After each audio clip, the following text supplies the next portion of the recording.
কোনো স্কুল কলেজে বিশ্ববিদ্যালয়ে ভর্তি হই, তো এরকমভাবে আমাদের ক্লাসের মধ্যে প্রতি বছর নতুন নতুন টপিক পড়ানো হয়, নতুন নতুন সাবজেক্ট পড়ানো হয়। কিন্তু আপনারা জানেন পরীক্ষার মধ্যে কোনো সাবজেক্টের বই আমাদেরকে দেওয়া হয় না।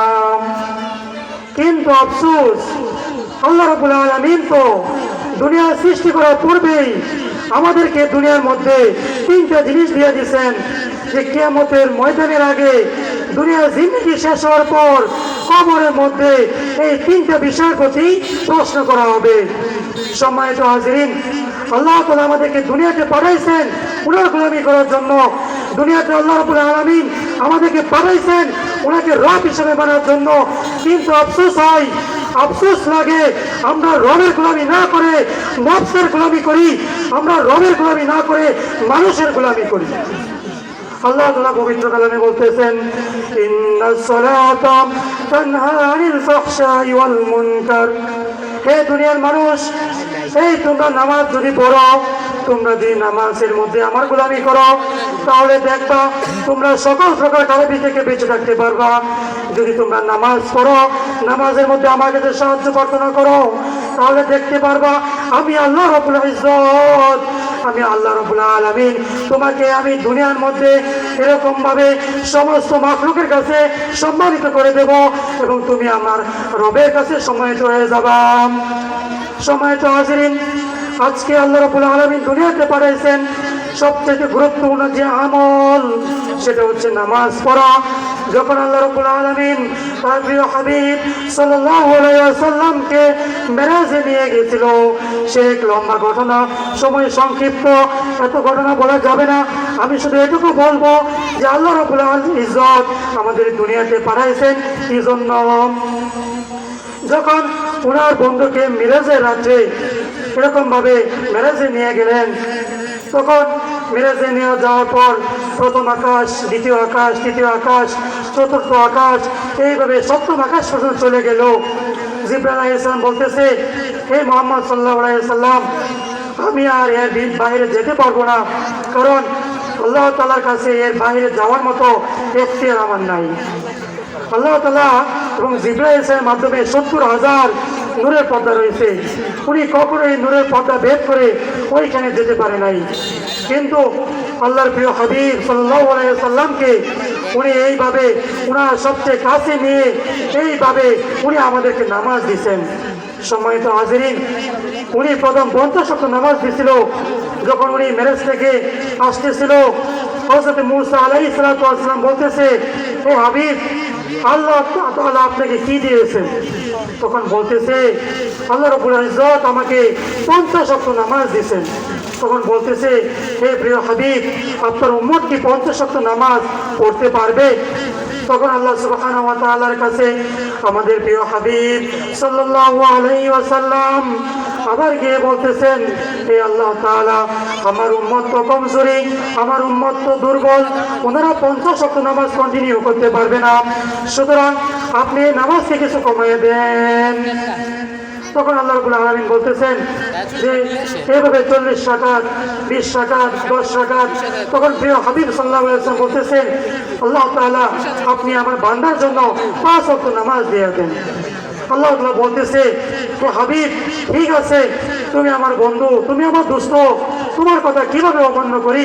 ঠিক আছে, আমি তোমাকে 5 ওয়াক্ত নামাজ দিলাম, কিন্তু জেনে রাখো, যারা 5 ওয়াক্ত নামাজ সময়ের প্রতি লক্ষ্য রেখে জামাতের সহিত আদায় করবো, আমি আল্লাহ সুবহানাহু ওয়া তাআলা তাকে 50 ওয়াক্তের সওয়াব দান করে থাকবো।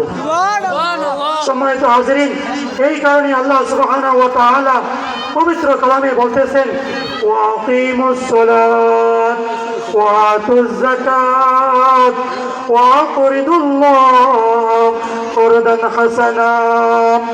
ওয়া আকিমুস সালাত, নামাজ পড়লেই হবে না, নামাজ কায়েম করতে হবে। নামাজ নিজে পড়লে হবে না, সমাজে কায়েম করতে হবে। সম্মানিত হাজিরিন, আল্লাহ সুবহানাহু ওয়া তাআলা এরকম ভাবে মৃত্যুর পর একজনকে ডাকবেন, মৃত্যুর পর একজন বেনামাজিকে ডাকবেন, তখন তাকে বলবেন যে আচ্ছা, দুনিয়াতে কি জন্য তুমি আমার গোলামি করো নাই? আচ্ছা, আমি যে দুনিয়াতে নামাজ দিয়েছিলাম কি জন্য পড়ো নাই? তখন সে বলবো, আল্লাহ তাআলা, আমি তো এরকমভাবে পেরেশান ছিলাম, ব্যস্ত ছিলাম, রিজিকের অন্বেষণ করতে গিয়া নামাজ পড়তে পারি নাই, রিজিকের পেছনে সুইটা আপনার হুকুম পালন করতে পারি নাই, যার কারণে নামাজ বহুত হয়ে গেছে। তখন আল্লাহ তাআলা ডেকে বলবেন, ওয়ামা মিন দাব্বাতিন ফিল আরদ ইল্লা আলাল্লাহি রিজকুহা। তুমি কি এই আয়াত জানো না? তোমার কাছে কি এই আয়াতের অর্থ পৌঁছায় নাই যে পৃথিবীর মধ্যে সমস্ত মাখলুকের রিজিক আমি আল্লাহ সুবহানাহু ওয়া তাআলা 50,000 বছর আগেই সৃষ্টি করে দিয়েছি। আল্লাহ তাআলা বলতেছেন, আল্লাযী খালাকাল মাউতা ওয়াল হায়াতা লিয়াবলুয়াকুম আইয়ুকুম আহসানু আমালা। আমি দুনিয়ার মানুষকে সৃষ্টি করার 50,000 বছর পূর্বে তার হায়াত সৃষ্টি করছি, তার মৌত সৃষ্টি করছি, তার রিজিক সৃষ্টি করছি, দুনিয়াতে তার যা প্রয়োজন সব কিছু আমি সৃষ্টি করে দিচ্ছি। যখন আল্লাহ তাআলা ওই পাপী বান্দাকে জিজ্ঞেস করবেন যে, আরে বেটা, তুমি কি হযরতে সুলাইমান আলাইহিস সালামের চেয়েও বেশি ব্যস্ত ছিল, যাকে নাকি আমি দুনিয়ার পৃথিবীর বাদশা বানিয়ে দিয়েছিলাম? হযরত সুলাইমান আলাইহিস সালাম ছিল তাম পৃথিবীর বাদশা, ওনাকে আল্লাহ তাআলা বাদশা বানিয়েছিল, কিন্তু উনি তো নামাজ ত্যাগ করে নাই। তখন আল্লাহ তাআলা বলবো, তুমি মিথ্যাবাদী, তুমি মিথ্যা বলছো। ফেরেশতা থেকে বলবো, জাহান্নামী ফেরেশতা থেকে বলবো, তাকে উপর করে নিয়ে জাহান্নামে ফেলাইয়া দাও। পরক্ষণ আরেকজনকে ডাকবেন যে, তুমি দুনিয়াতে নামাজ কি জন্য পড়ো নাই? তখন আল্লাহ সুবহানাহু ওয়া তাআলার কাছে সে বলবো, হে আল্লাহ রাব্বুল আলামিন, দুনিয়া আমি নামাজ পড়তাম, কিন্তু তুমি আমাকে এমন অসুস্থ দিয়েছিলাম, আমি নামাজ পড়তে পারি নাই, অসুস্থ ছিলাম। তখন আল্লাহ সুবহানাহু ওয়া তাআলা বলবেন, হে মিথ্যাবাদী, তুমি কি জানো না হযরত আইয়ুব আলাইহিস সালামকে আমি কি প্রকারে অসুস্থ দিয়েছিলাম? উনি দীর্ঘ 18 বছর যাবৎ অসুস্থতায় ভুগছিল, উনি দীর্ঘ 18 বছর যাবৎ পোকামাকড়ের কামড় খাইতেছিল, তো উনি তো একটা মিনিটের জন্য আমার নাফরমানি করে নাই, উনি তো একটা মিনিটের জন্য নামাজ ত্যাগ করে নাই। সুতরাং তুমি মিথ্যাবাদী, তোমাকে জাহান্নামে দাবিত করা হবে। সম্মানিত হাজিরিন, তখন তাকে এইভাবে জাহান্নামে ফেলে দেওয়া হবে। এরকম ভাবে আল্লাহ সুবহানাহু ওয়া তাআলা একজন মহিলাকে ডেকে আনবেন, যে মহিলাকে ডেকে আনার পরে বলবেন যে, হে, তুমি তো দুনিয়াতে তোমাকে পাঠাইছিলাম আমরা গোলামি করার জন্য, তো তুমি তো গোলামি করো নাই, কি জন্য গোলামি করো নাই?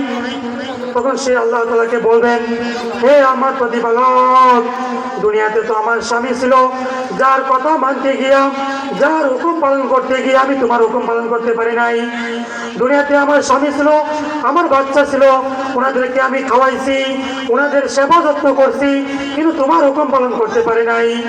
তখন আল্লাহ সুবহানাহু ওয়া তাআলা ডেকে বলবেন, হে নাফরমান, তুমি কি হযরত, তুমি কি আয়েশা, তুমি কি এবং আয়েশা রাদিয়াল্লাহু তাআলা আনহা, তুমি কি ফেরাউনের স্ত্রী আসিয়া থেকে বেশি ধার্মিক ছিলে? তুমি কি হযরতে আসিয়া রাদিয়াল্লাহু তাআলা আনহা থেকে তুমি কি এরকম ভাবে ব্যস্ত ছিলে যে নাকি ফেরাউনের স্ত্রী ছিল? তুমি তো এরকমও ছিলে না, তুমি তো মুসলিমের ঘরে ছিলে, তোমার স্বামী ছিল মুসলমান, তুমি মুসলমানের ঘরে ছিলে, তোমার কি জন্য তুমি নামাজ পড়তে পারো নাই? কিন্তু আসিয়াতে ছিল ফেরাউনের ঘরে, আসিয়া তো ছিল ফেরাউনের ঘরে, সে ফেরাউনের ঘরে থাইকা সে তো নামাজ পড়ছে, আমার হুকুম মানছে, তুমি কি জন্য নামাজ পড়তে পারো নাই? তখন বলবো, তুমি মিথ্যাবাদী, তুমি মিথ্যা বলছো, যার কারণে তাকে এরকম জাহান্নামে নিক্ষেপ করা হবে। সম্মানিত হাজিরিন, আল্লাহ তাআলা বলতেছেন, বেনামাজির জন্য দুনিয়া এবং আখিরাত মিলে 15টা শাস্তি রাখা হয়েছে। কয়টা শাস্তি? 15টা শাস্তি রাখা হয়েছে। সম্মানিত হাজিরিন, বেনামাজি যারা, তাদেরকে দুনিয়াতে মৃত্যুর পূর্বেই 6টি শাস্তি দেওয়া হবে। কি 6টি শাস্তি?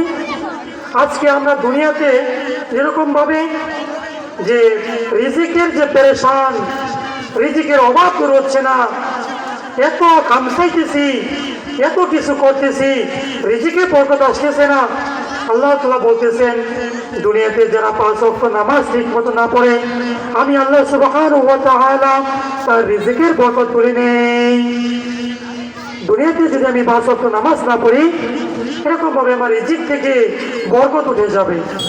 যতই কামসাই, যতই কিছুই করি, রিজিকের বরকত যদি আল্লাহ সুবহানাহু ওয়া তাআলা না দেয়, আমার বরকত হবে না। এই কারণে সম্মানিত হাজিরিন, যদি আমি আমার রিজিকে বরকত চাই, যদি আমার রিজিককে আমি বাড়াইতে চাই, আমাকে নামাজ পড়তে হবে, 5 ওয়াক্ত নামাজ পড়তে হবে, এরকমভাবে আল্লাহর হুকুম মতো চলতে হবে। যদি আমি রিজিকের মধ্যে বরকত চাই, তাহলে আমার আল্লাহর গোলামি করতে হবে।